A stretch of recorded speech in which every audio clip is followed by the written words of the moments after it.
Hey there. So let me ask you something. If you could go back in time and give your younger self one piece of advice, what would it be? Just one lesson, one truth that you've learned through experience, through mistakes, through living life. What would you tell yourself? Take a moment and think about it, because I bet you have something, right? We all do. We all have those moments where we learned something important, those experiences that changed how we see the world, those lessons that shaped who we are today. Maybe you learned that failure isn't the end of the world. Maybe you learned that being kind is more important than being right. Maybe you learned that time is more valuable than money. Maybe you learned to trust your instincts. Maybe you learned that it's okay to ask for help. Whatever it is, these lessons, these nuggets of wisdom we collect throughout our lives, they're precious, they're valuable. And today I want to talk about them with you. Welcome to English Club Podcast. I'm Emily, and I'm so happy you're here with me today. This is our space where we learn English together in the most natural, genuine way possible, just like two friends having a meaningful conversation over coffee. No textbooks, no formality, just real talk, real learning, real connection.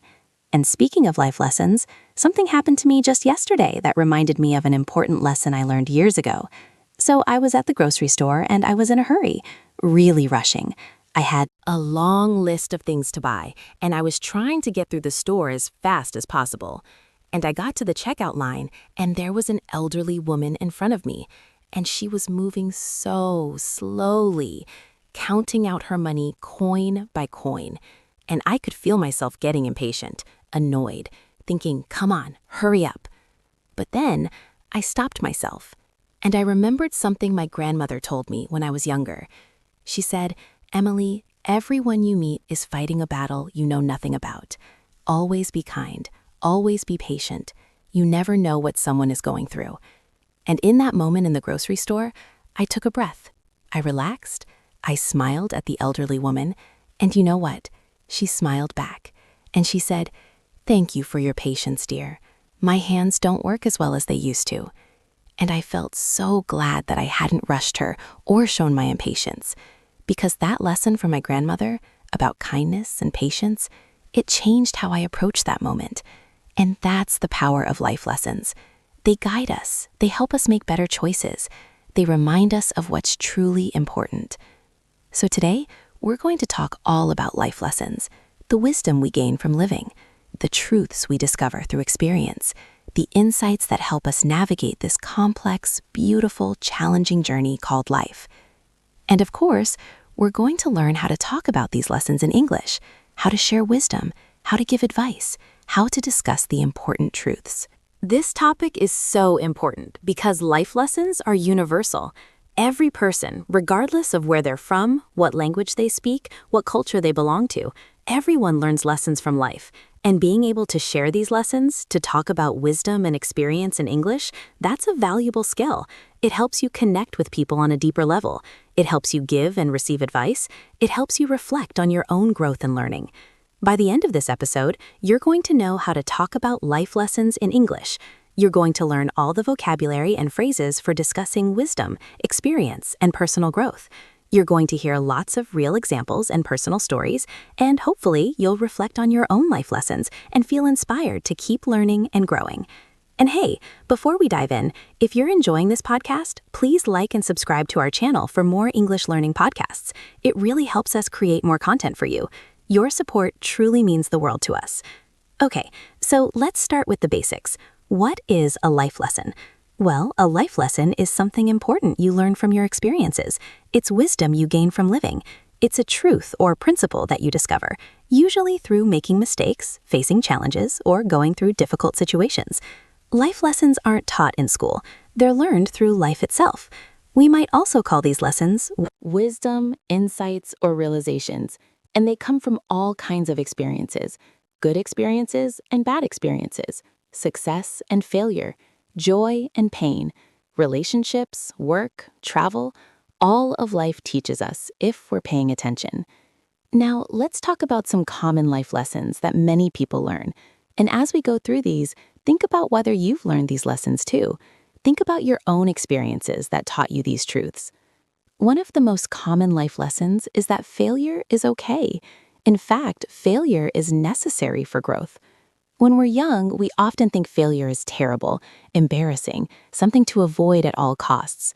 But as we get older, most of us realize that our biggest failures taught us our most important lessons. Failure teaches us what doesn't work. It teaches us resilience. It teaches us humility. It teaches us to try again, to adapt, to improve. I learned this lesson the hard way. When I was in university, I failed an important exam, and I was devastated. I thought I was stupid. I thought I'd never succeed. I felt so ashamed. But you know what? That failure pushed me to change my study habits. It taught me to ask for help when I needed it. It taught me that one setback doesn't define me. And looking back now, that failure was actually a turning point. It made me better, stronger, more determined. So now, when I face failure, and I still do, I try to see it as a teacher. What can I learn from this? How can I grow from this experience? That's the lesson. Failure is not the opposite of success. It's part of success. Another common life lesson is that time is more valuable than money.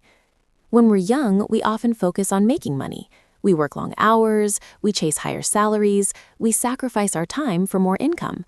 But as we get older, many people realize that time is actually the most precious resource. You can always make more money, but you can't make more time. Once it's gone, it's gone. I learned this lesson when my father got sick a few years ago. Suddenly, all the time I had spent working late, missing family dinners, being too busy to visit, all of that felt so foolish. What I wouldn't have given to have that time back, to have spent more evenings with my dad, to have been less focused on work and more focused on the people I love. Thankfully, my father recovered, but that experience changed me. Now, I'm much more careful about how I spend my time. I prioritize relationships, I say no to things that don't align with my values, I don't let work consume my life, because I learned that at the end of life, nobody wishes they had spent more time at the office. They wish they had spent more time with loved ones. Another important life lesson is that you can't control everything, and that's okay. So many of us are control freaks. We want to plan everything, control every outcome, prevent anything bad from happening. But life doesn't work that way. Life is unpredictable. Unexpected things happen. People make choices we didn't anticipate. Circumstances change. And the more we try to control everything, the more stressed and anxious we become. The lesson is to focus on what you can control, your own actions, your own responses, your own attitude, and let go of what you can't control. This doesn't mean being passive or giving up. It means accepting reality and adapting to it instead of fighting against things you can't change. I'm still learning this lesson, honestly. I tend to be a planner. I like to know what's going to happen. I like to be prepared. But life keeps teaching me that I can't predict or control everything. And slowly, I'm learning to be more flexible, more accepting, more at peace with uncertainty. Here's another life lesson that many people learn. Being kind is more important than being right. We live in a world that values being right, winning arguments, proving our point. But often, insisting on being right damages relationships. It creates conflict. It makes people feel small or stupid or defensive. The lesson is that sometimes it's better to be kind than to be right. Sometimes you need to let things go. Choose peace over being correct. Choose the relationship over winning the argument. This doesn't mean never standing up for what you believe. It means picking your battles, knowing when something is worth fighting for and when it's better to just let it go. My friend Maria taught me this lesson. She's one of the wisest people I know. And I once asked her, "Maria, how do you stay so calm? How do you never get into arguments?"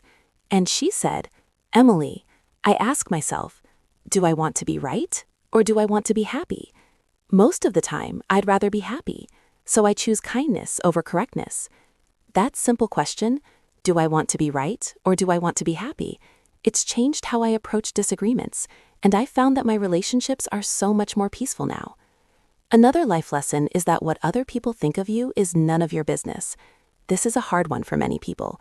We spend so much time worrying about others' opinions. What will they think? What will they say? Will they judge me? And this fear of judgment holds us back. It stops us from being authentic, from taking risks, from living the life we truly want. The lesson is that you can't control what others think, and you shouldn't try. Some people will like you, some won't. Some will understand you, some won't, and that's okay. You're not here to please everyone. You're here to live your own life according to your own values. I learned this lesson in my 30s. Before that, I was such a people pleaser. I wanted everyone to like me, and I would change myself, hide parts of myself, pretend to be someone I wasn't just to fit in, just to avoid judgment. But it was exhausting, and it wasn't authentic. Then I realized the people who truly matter will accept me as I am, and the people who don't accept me, well, they're not my people, and that's fine. Now I'm much more comfortable being myself. And ironically, since I stopped trying so hard to please everyone, my relationships have actually improved because people appreciate authenticity. Here's another important life lesson. Your health is your wealth. We often take our health for granted when we're young. We don't sleep enough, we eat poorly, we don't exercise, we're stressed all the time. We think we're invincible. But as we get older, most of us realize that health is everything. Without health, nothing else matters. You can have all the money in the world, but if you're sick, you can't enjoy it. The lesson is to take care of your body and your mind. Prioritize sleep, eat well, exercise, manage stress. Don't sacrifice your health for your career or any other goal, because your health is the foundation for everything else in life. I learned this lesson when I experienced burnout a few years ago. I was working crazy hours, not sleeping enough, living on coffee and stress, and my body just gave out. I got sick. Really sick, and I had to take months off work to recover. It was a wake-up call. Now I prioritize my health. I make time for exercise. I get enough sleep. I eat nutritious food because I learned the hard way that you can't pour from an empty cup. Another life lesson is that change is inevitable and necessary. We often resist change. We like comfort, familiarity, routine, but life is constantly changing. Jobs end, relationships evolve, people grow, circumstances shift. Fighting against change just causes suffering. The lesson is to embrace change, to see it as an opportunity for growth rather than a threat, to be flexible and adaptable, to trust that even difficult changes can lead to something better. I've moved to different cities several times in my life, and each move was hard. Leaving friends, leaving familiar places, starting over. But each move also brought new opportunities, new experiences, new growth. And I learned that I'm more resilient than I thought, that I can adapt, that change, while uncomfortable, often leads to good things. Let's talk about another life lesson. You're responsible for your own happiness. This is a big one. Many of us spend years waiting for external things to make us happy. A better job, a relationship, more money, a nicer house. We think, I'll be happy when.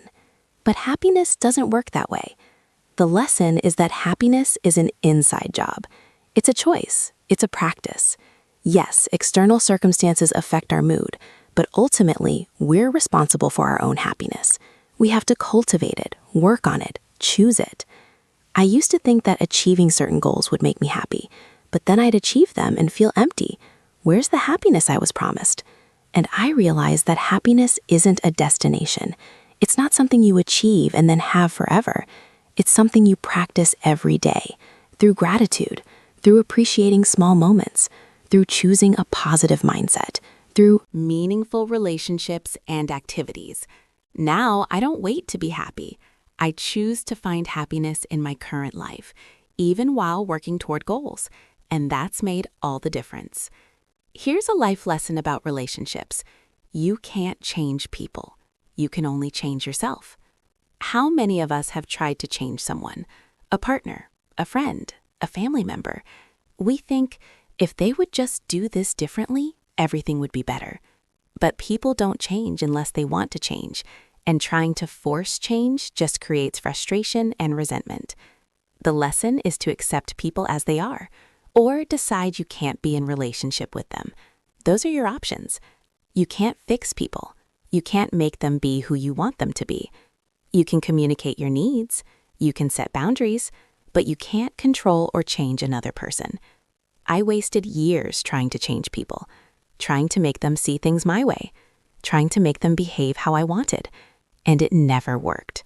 It just damaged the relationships. Now I practice acceptance. I accept people as they are, and if that doesn't work for me, I adjust the relationship or walk away, but I don't try to change them anymore. Another life lesson is that asking for help is strength, not weakness. Many of us, especially those of us who are independent and capable, struggle with this. We think we should be able to handle everything ourselves, that asking for help means we're weak or incompetent. But that's not true. The lesson is that everyone needs help sometimes, and asking for help is actually brave. It requires humility and self-awareness. It creates connection. It allows others to contribute and feel needed, and it gets you the support you need to succeed. I used to be terrible at asking for help. I would struggle and stress trying to do everything myself, until a wise mentor told me, "Emily, asking for help isn't a sign of weakness, it's a sign of intelligence. Smart people know their limitations and seek support." That changed my perspective. Now, I ask for help when I need it. And you know what? People are usually happy to help, and things get done better and faster, and I feel less stressed. Let's talk about another important lesson. Forgiveness is for you, not for the other person. When someone hurts us, we often hold on to anger and resentment. We think, they don't deserve my forgiveness. But holding on to anger is like drinking poison and expecting the other person to get sick. It hurts us, not them. The lesson is that forgiveness is a gift you give yourself. It's letting go of the burden of anger. It's freeing yourself from the past. Forgiveness doesn't mean what they did was okay. It doesn't mean you forget or trust them again. It just means you're not going to let their actions continue to hurt you. I had to learn this lesson when a friend betrayed my trust years ago. I was so angry, so hurt, and I held on to that anger for a long time. But eventually, I realized that my anger was only hurting me. She had moved on with her life, but I was still consumed by bitterness. So I chose to forgive, not for her, for me, and it was incredibly freeing. Here's a life lesson about comparison. Comparing yourself to others is a thief of joy. In today's world, especially with social media, it's so easy to compare. Everyone looks happier, more successful, more beautiful, more everything, and we feel inadequate. But comparison is unfair because you're comparing your behind the scenes with everyone else's highlight reel. The lesson is to focus on your own journey, your own progress, your own growth. Compare yourself to who you were yesterday, not to someone else today. Everyone's path is different. Everyone's timing is different. Your journey is yours alone. I struggled with this a lot when I was younger, always comparing myself to peers who seemed more successful, but it made me miserable. Now I try to stay in my own lane, focus on my own goals, celebrate others' successes without feeling diminished by them, and I'm so much happier. Another life lesson is that you can't please everyone, and you shouldn't try. There's an old saying, you can be the ripest, juiciest peach in the world, and there's still going to be someone who doesn't like peaches. No matter what you do, someone will criticize, someone will disapprove, someone will judge. The lesson is to stay true to your values and accept that not everyone will agree with your choices, and that's okay. Live your life for yourself, not for others' approval.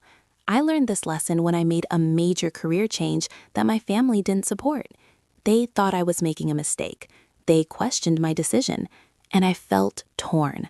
But I knew in my heart it was the right choice for me. So I did it anyway, and it turned out to be one of the best decisions I ever made. I learned that I have to trust myself, even when others doubt me.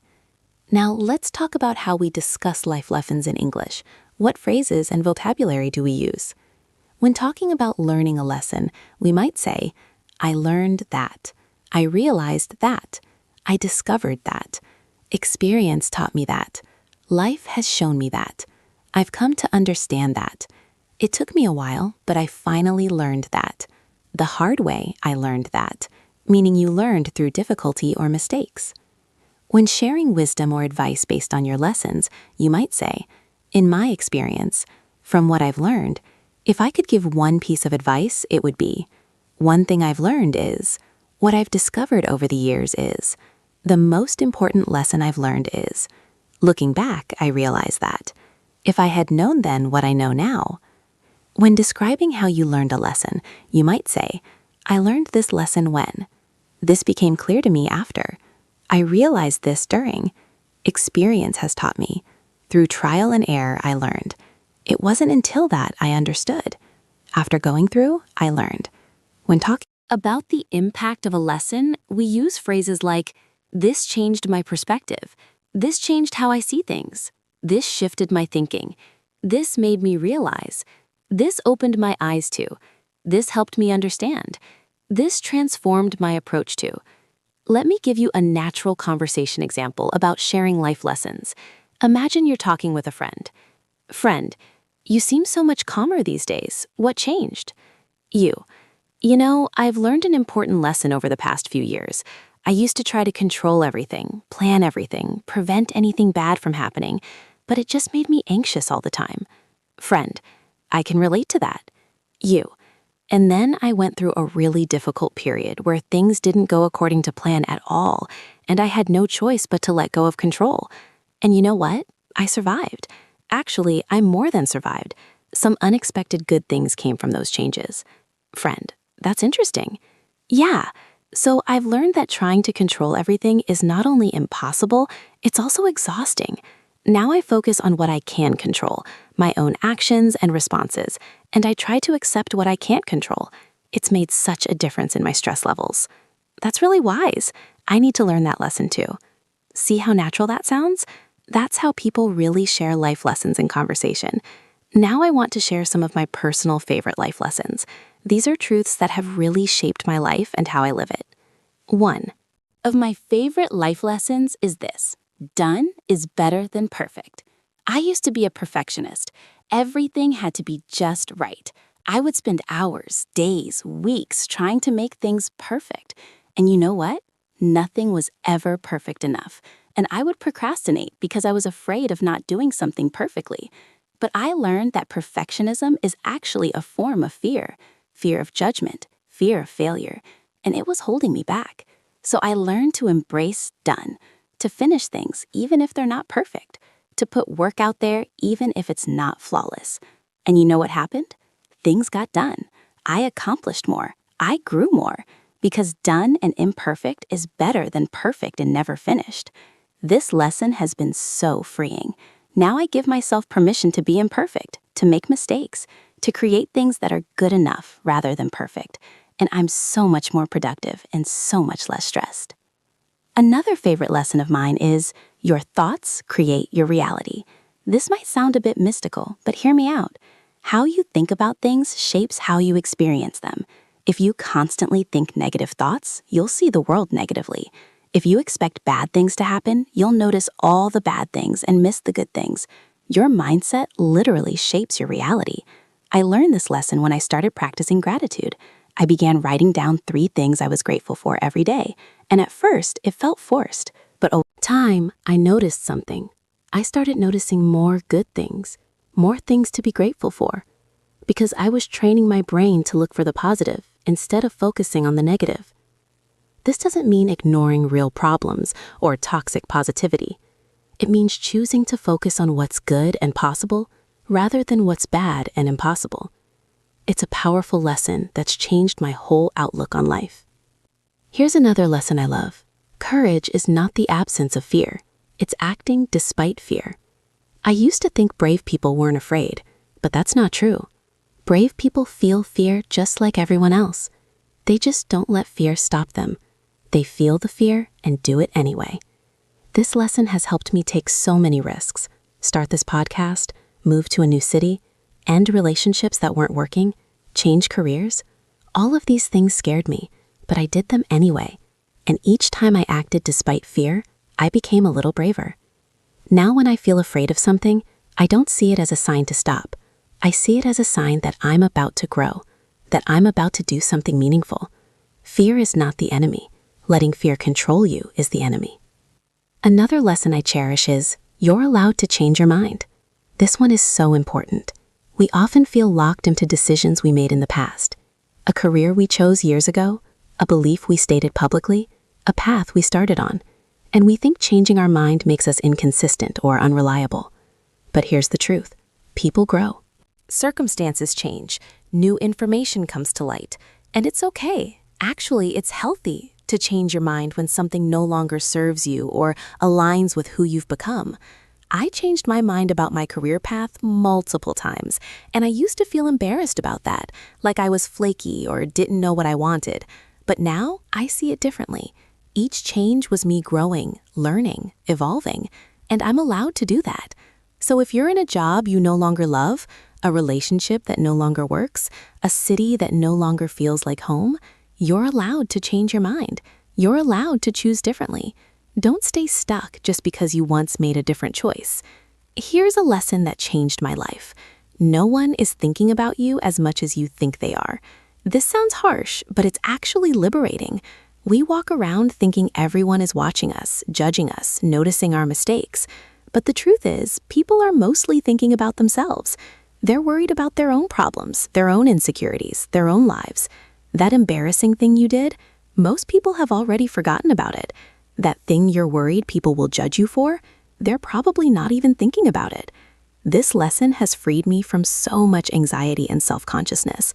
Now, when I'm worried about what people think, I remind myself that they're not thinking about me nearly as much as I imagine, and that gives me freedom to be myself, to take risks, to stop performing for an audience that's not really watching. Another powerful lesson is your words matter more than you think. Words has power. They can heal or hurt, build up or tear down, encourage or discourage. And we often speak carelessly, without thinking about the impact our words have. I learned this lesson when someone told me that a comment I made years ago had really hurt them. I didn't even remember saying it.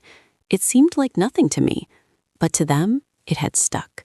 It had wounded them, and I felt terrible.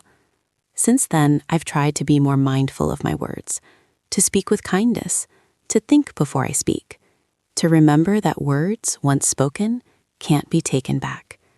And I also try to use my words for good, to compliment, to encourage, to uplift, because words matter. Here's a lesson I'm still working on. Rest is productive. We live in a culture that glorifies busy, that equates worth with productivity, that makes us feel guilty for resting. But rest is not laziness. Rest is necessary. Your body needs it, your mind needs it.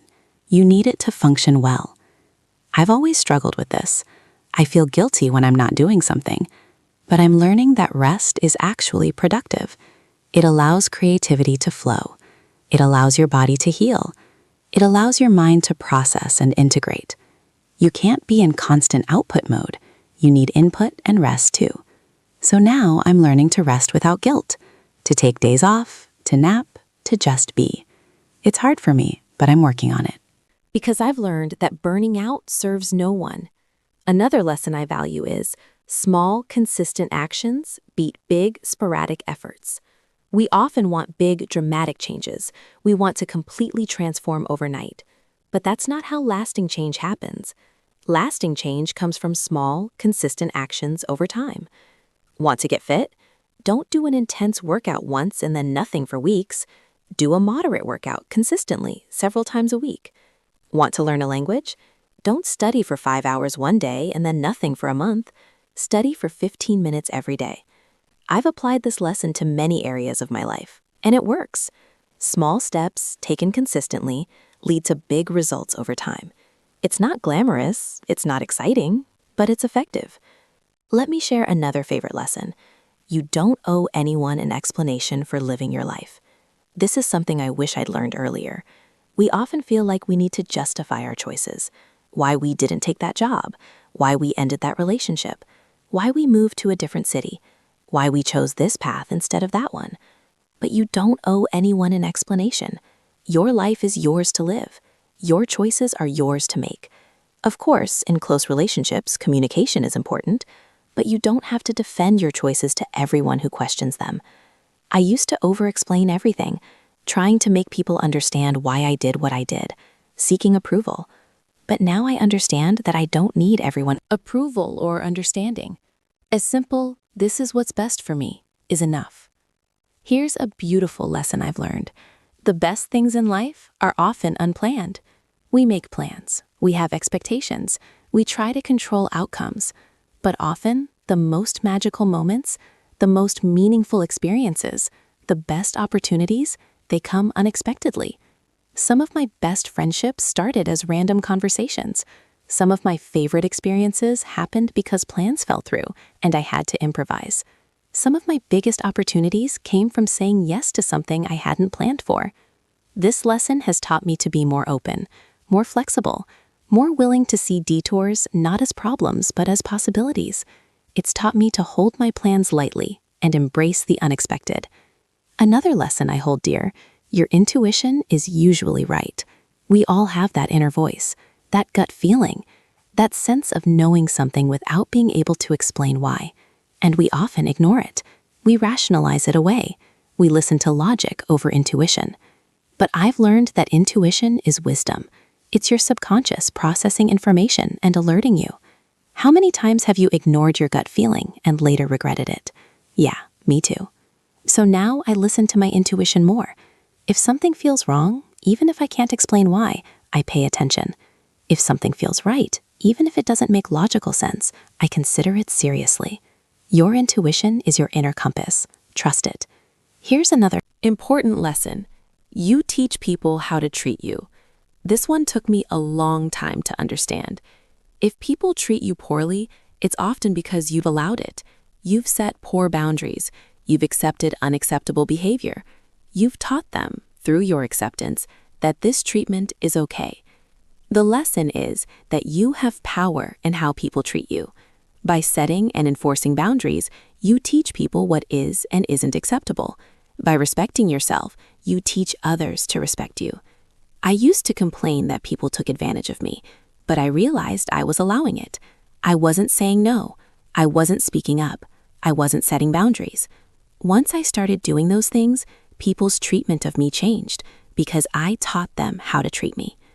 Let me share one more lesson that's very close to my heart. Progress, not perfection.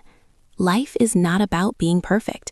It's about growing, improving, becoming a better version of yourself. And that happens gradually, through small improvements over time. Don't compare yourself to some impossible ideal. Don't beat yourself up for not being perfect. Just focus on being better than you were yesterday, making progress, learning, growing. That's what matters. I apply this lesson to everything: my English learning, my health, my relationships, my work. I'm not perfect in any of these areas, but am I better than I was last year, last month, last week? If yes, that's success. That's progress. And progress is what counts. Let's talk about how different cultures view and share life lessons, because wisdom is universal, but how we express it varies. In some cultures, wisdom is passed down through proverbs and sayings, short, memorable phrases that encapsulate truth. For example, in English, we have many proverbs. A bird in the hand is worth two in the bush. Don't count your chickens before they hatch. Actions speak louder than words. These are condensed life lessons. In other cultures, wisdom is shared through storytelling, parables, fables, stories with morals. These stories make lessons memorable and accessible. Some cultures emphasize learning from elders, respecting older people's experience and wisdom. Other cultures emphasize learning through personal experience, figuring things out yourself. Understanding these cultural differences helps us appreciate different ways of learning and sharing wisdom. There's value in all approaches. Let's talk about some common English proverbs and what life lessons they teach. The early bird catches the worm. Lesson: taking action early gives you an advantage. Better late than never. Lesson: it's better to do something late than not do it at all. Don't put all your eggs in one basket. Lesson: don't risk everything on one option. Diversify. You can't judge a book by its cover. Lesson: don't judge based on appearance alone. When life gives you lemons, make lemonade. Lesson: turn negative situations into positive opportunities. Rome wasn't built in a day. Lesson: great things take time. Be patient. Two heads are better than one. Lesson: collaboration and different perspectives are valuable. The grass is always greener on the other side. Lesson: what others have always seems better, but it's often an illusion. What doesn't kill you makes you stronger. Lesson: difficult experiences build resilience. These proverbs are shortcuts to life lessons. They're worth knowing. Now I want to talk about how to apply life lessons, because learning a lesson intellectually is different from actually living it. You can know something is true but still not act on it. So how do we bridge that gap? First, write down the lessons you've learned. Keep a journal. When you learn something important, write it down. This helps you remember it and reflect on it. Second, share your lessons with others. Teaching is one of the best ways to solidify learning. When you share a lesson, you understand it more deeply. Third, create reminders. If you've learned that rest is important, put it on your calendar. Schedule rest time. If you've learned to be more grateful, set a daily reminder to write down what you're grateful for. Fourth, practice the lesson in small ways. If you've learned to be braver, look for small opportunities to act courageously. Each small action reinforces the lesson. And fifth, be patient with yourself. Knowing a lesson and living it consistently are different things. You'll forget. You'll make mistakes. You'll revert to old patterns. That's normal. Just keep coming back to the lesson. Keep practicing. I have a list of my most important life lessons on my phone. I review it regularly. It helps keep these truths front of mind. It reminds me of what I've learned so I don't forget. Let me share some conversation examples of people discussing their life lessons. Example 1. Person A. What's the most important thing you've learned in your career? Person B. That's a great question. I'd say the most important lesson I've learned is that failure is not fatal. Early in my career, I was terrified of making mistakes, but I've learned that mistakes are how you learn and grow. Now I see them as valuable feedback rather than catastrophes. Example 2. Person A. You always seem so happy. What's your secret? Well, I've learned that happiness is a choice. I used to wait for circumstances to be perfect before allowing myself to be happy, but I realized that approach meant I was never happy. Now I practice gratitude daily and find joy in small moments. It's made a huge difference. Example 3. How did you decide to make such a big life change? It wasn't easy, but I've learned to trust my intuition. Deep down, I knew the change was right for me, even though it was scary. And I've learned that regret for things you didn't do is worse than regret for things you tried and failed at, so I took the leap. These examples show natural ways people discuss life lessons in English. As we near the end of this episode, I want to emphasize something. Life lessons are deeply personal. What's true for me might not be true for you. What I've learned from my experiences might be different from what you learn from yours. And that's okay. Actually, that's beautiful. Don't just accept wisdom from others blindly. Test it against your own experience. Think critically. Some lessons will resonate with you deeply. Others won't apply to your life, and that's fine. Take what serves you and leave the rest. The most powerful lessons are the ones you learn yourself through your own experiences. No one can teach you these lessons. You have to live them, and that's what makes them so valuable. So I encourage you to reflect on your own life lessons. What has life taught you? What truths have you discovered? What wisdom have you gained? These lessons are precious. They're yours. Honor them. Live by them. Share them. And keep learning. Life will keep teaching you if you stay open. Every experience, good or bad, has something to teach you. Stay curious. Stay reflective. Stay open to growth. One more thing I want to say. Be gentle with yourself as you learn life's lessons. Some lessons are painful. Some come through heartbreak, loss, failure, or difficulty. And that's hard, really hard. But these difficult lessons often become our most valuable wisdom. The pain teaches us. The struggle strengthens us. The losses deepen us. And we emerge changed, wiser, more compassionate. So if you're going through a hard time right now, know that you're learning something important. You're gaining wisdom. You're growing. It might not feel that way in the moment, but later you'll look back and see the lesson, the growth, the strength you didn't know you had. I'd love to hear from you. What's your favorite life lesson? What has experience taught you? What wisdom would you share with others? Leave a comment below and tell us. Sharing our life lessons helps us all learn and grow together, and it's great practice for talking about wisdom and experience in English. And please, if you found this episode helpful or meaningful, like and subscribe to English Club for more English learning podcasts. Thank you so much for listening. Thank you for being here. Thank you for investing in your learning and growth. Remember, life is the best teacher. Every experience has something to teach you if you're paying attention. Stay open. Stay curious. Stay reflective. Learn from your mistakes. Celebrate your growth. honor your wisdom, and be patient with yourself. You're learning, you're growing, you're becoming, and that's beautiful. See you in the next episode. Keep practicing your English, and remember, you're doing great. You really are. Every day you're learning, not just English, but life. Keep going, keep growing, keep learning. And hey, when life teaches you something important, pay attention. Write it down. Live by it. Share it. Your wisdom matters. Your lessons have value. Your experience is meaningful. Take care of yourself. Be kind to yourself. And keep learning from this beautiful, challenging, amazing journey called life. Bye for now.